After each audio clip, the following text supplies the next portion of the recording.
Morning, remote learners. Today is Tuesday, November the 3rd, 2020. It's a STEM day for us. We had our screen challenge over the 4-day weekend from the past, and we wanted to share some winners from that.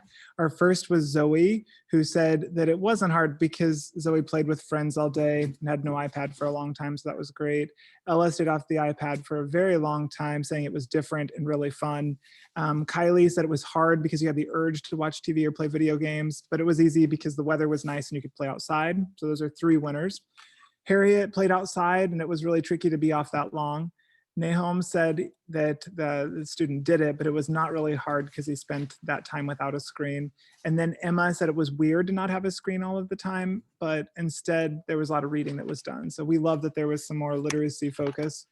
Our 5th grade friend, Nadid, said that they almost did it. They were still selected as a random winner and they tried their best. They got a little carried away, started watching TV. It can be done, but didn't make it the full time, but still a winner anyway.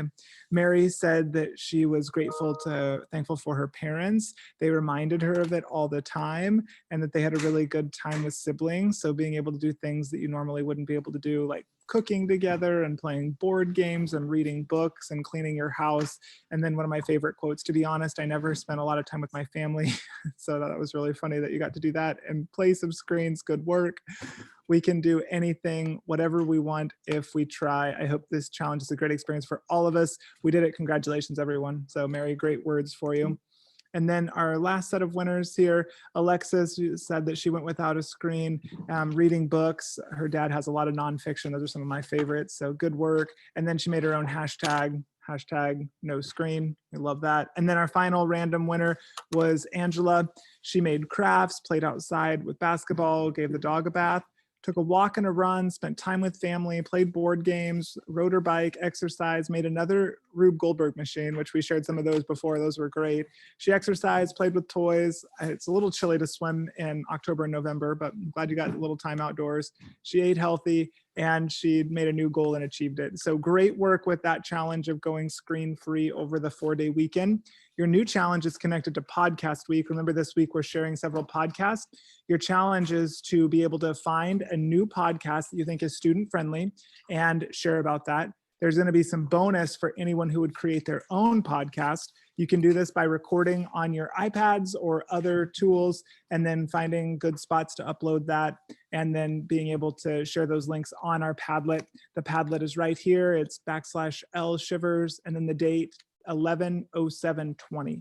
So again, noon, 12:30 next Monday will be when we randomly select some winners from our podcast challenge. We want you to find a podcast, a new one that you would recommend that's student friendly that you would share, or bonus points if you want to record your own and try to start your own podcast. You're living in such a very unique time that you have such a perspective we want to capture and we want to share. So make sure that you're recording your thoughts and getting feedback in that way.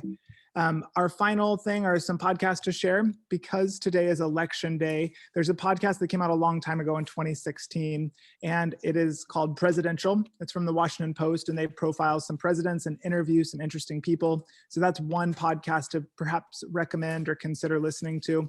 The other podcast is called History Storytime. It's from Sophie and Ellie and their dad, and it's a really creative look at different points throughout history from a perspective of Sophie and Ellie and their dad. So kind of a cool one to consider listening to. You can find those on Spotify or on the websites and anywhere you'd like to find your podcast. So our final slide, just a reminder that today's election day. We hope that all of your families vote and that they get their voices heard for our government. We encourage you to go along with them so you can see the process and that you can share about what that's like. So you've got several times throughout the day, over lunch, before or after school, where you can hopefully accompany your family to go and vote.